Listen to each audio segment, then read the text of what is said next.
there is a truly fascinating work, written in lucid English, that delves into the unseen realm of the Jinn.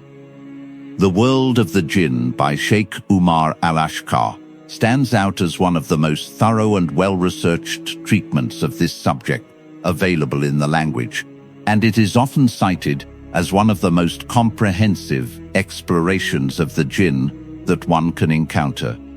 In this book, the author underscores how, across various eras, these entities have manifested before humans in the guise of men or other sentient beings, employing deception or attempted deception as a primary method of interaction. Ibn Taymiyyah, for instance, in his own essay on the Jinn, offers a powerful and mind-expanding analysis of these phenomena, presenting accounts that defy superficial dismissal. Within that text, he recounts stories of certain Sufi masters living at the time of earlier scholars who were visited by the Jinn, receiving from them what can only be described as highly advanced devices. One such device is depicted as a glass-like panel over which water seemed to flow, and through this apparatus they could ostensibly receive information and communicate with distant individuals, even separating them from their physical surroundings for a time. When one reads this description, the parallels with modern mobile technology become striking. A smooth, glass-like surface on which information appears, enabling long-distance communication, matches remarkably well with the gadgetry we now take for granted. The fact that such accounts were documented in Ibn Taymiyyah's era suggests that the Jinn were perceived as possessing their own forms of technology, which they selectively shared with particular human associates. This motif reappears repeatedly. The Jinn are portrayed as givers of advanced tools, often with hidden motives, extracting obedience, veneration, or allegiance in return. From an Islamic perspective, such exchanges are inherently dangerous, because the interests of the Jinn do not align with the spiritual welfare of humans, even if some magicians or occult practitioners feel they are gaining advantage.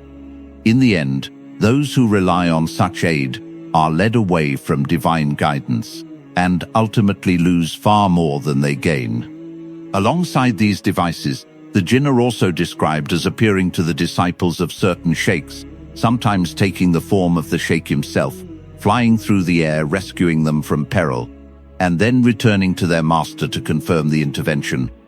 These appearances are clearly framed as illusions designed to inflate the reputation and credibility of particular individuals, reinforcing the central idea that the Jinn can assume the shapes of people, animals, or other creatures. Snakes feature prominently in many such narrations, and the overarching principle is that shapeshifting is one of their core abilities.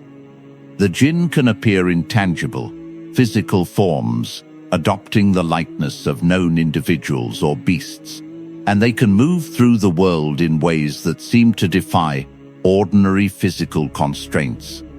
Yet whispering, or wasus, is highlighted as their preferred method of influence. The evil Jinn, including Iblis, often operate by suggestion, planting corrupt thoughts, doubts, or desires directly into the human mind.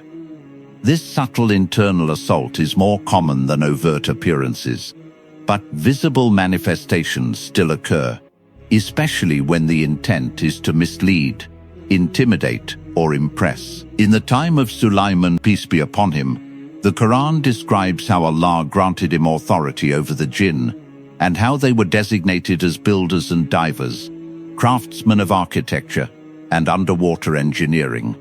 Historical Arabic sources elaborate on this, portraying the Jinn as master builders and artisans whose work far exceeded human capabilities.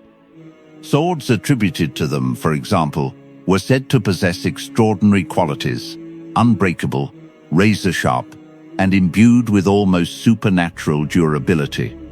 If one considers the swords of earlier eras in relation to the fighter jets of today, the comparison is revealing. What counted as cutting-edge weaponry in the past now appears primitive, yet the Jinn's craftsmanship was already regarded as superior.